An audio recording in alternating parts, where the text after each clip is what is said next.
Hi, I'm Leah. I'm a master gardener in Sonoma County, and I'm here to talk today about soil texture, which is a good thing to be thinking about in February, because if you want a garden full of beautiful, ripe tomatoes come August, you want to know a little bit about your soil texture.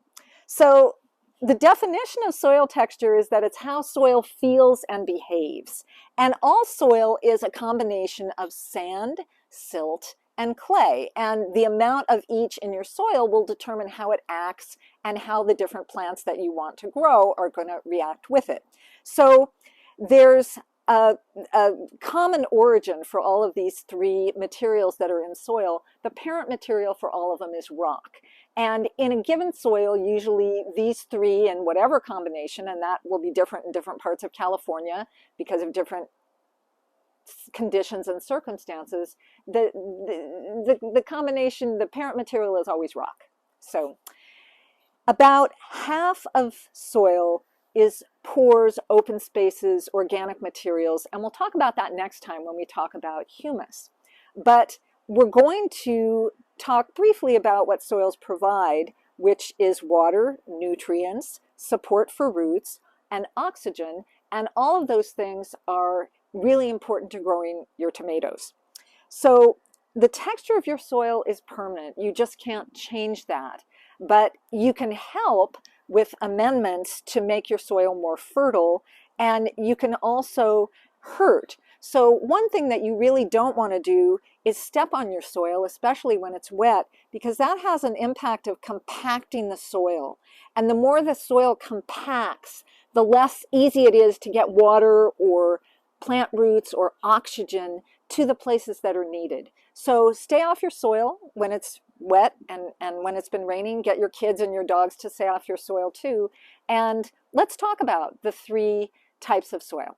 So if you live near a beach, you probably have pretty sandy soil. In Sonoma County, most of us don't, but sand is very, very big particles. They're so big that when you put them all together, say that you had a barrel and the barrel was filled with these large beach ball type particles, if you put water in it, the water would quickly just kind of drain right through. So although sand has some advantages, for example, it warms up quickly in the springtime, and some plants like it, although most of the ones we want to grow in our gardens don't, it has real disadvantages because nutrients and water really leach away fast. So that's sandy soil. So the second type of soil, silt, also has some real advantages. It holds water better than clay, so it holds nutrients better, and it's pretty fertile, and it's also easier to work than, for example, clay soil.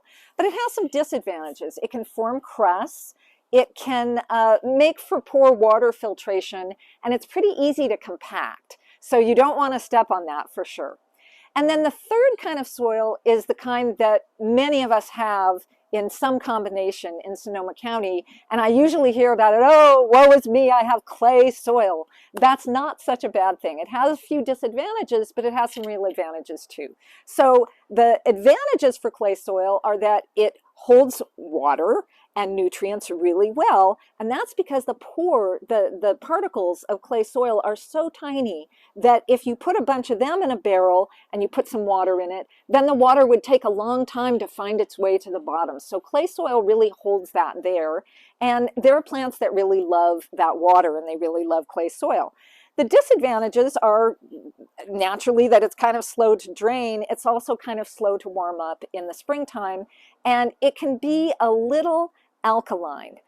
It also compacts really easily, so you really don't want to step on your clay soil. So how do you even know what kind of soil you have? Well, a lot of people can tell if they just pick it up. Sand is rather gritty. Silt, a lot of people say it feels kind of floury or almost silky. And clay soil is kind of sticky. You can kind of stick it together.